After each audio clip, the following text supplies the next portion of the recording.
Hi, I wanted to share with people how I think of the three parts of the personality that both Pia Melody and Terry Real, who are great trauma heroes in our culture, the three parts of the personality that they describe that all of us who have childhood developmental trauma have, and I've never met anyone who doesn't have it. And I use puppets to represent the three parts when I'm talking to clients about it in a session. And this one is what I have that represents my wounded child. And so when I get my feelings hurt, when I'm upset, I feel like my wounded child is sort of in my face saying, give me attention, I need you right now. And so many people just ignore this, right? They may feel within themselves that they are needing some nurturing like a child or something, but they don't pay attention to it. I'm saying when you start getting healthy, you start paying attention to it, and you learn how to take care of it and nurture it, okay? So we have to, even though, you may be a big, tough adult or whatever, you still need to learn how to nurture and take care of yourself. I will literally say, hey, little Becky, what would make you feel better right now? And usually she can tell me, like, let's go take a bath, let's go for a walk, let's go sit in the woods, whatever it is that would make her feel tended to in this moment. And then, of course, we have the adaptive child part of our personality, and I use my crocodile puppet to represent the adaptive child. Now, I normally put it over here on this side because I'm thinking of the adaptive child like this.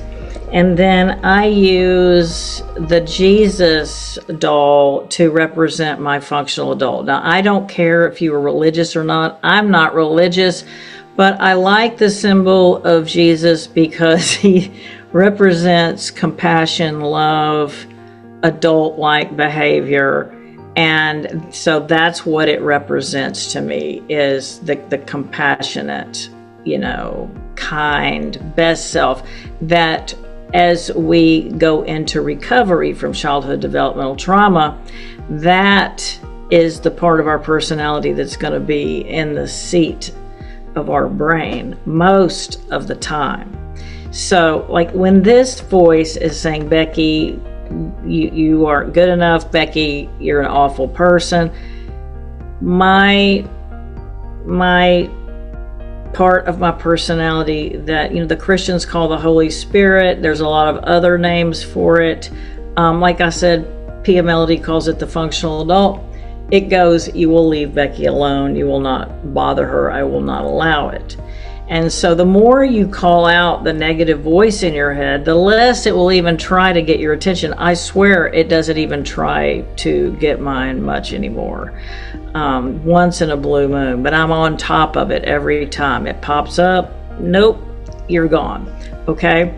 And so now we've got the wounded child and the adaptive child cells, and these are the people that I'm working with mostly that are in marriage crisis. Their marriage is happening between these two parts of the personality. Someone has trauma, they get their feelings hurt. Like if someone punches one of your trauma buttons, your wounded child pops up and informs your brain that you're under threat, although you are not really under threat. But this is just something unique to human beings, that we feel a threat over something that someone says or does. And when the wounded child pops up like that in immature people who are not in recovery from their trauma, this 15-year-old adapted child shows up and defends the wounded child by going into the fight, flight, or freeze response.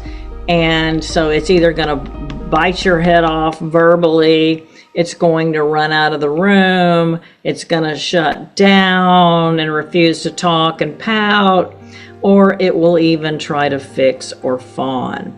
So when couples call me and tell me they're having communication problems, I know that they are involved in this pattern.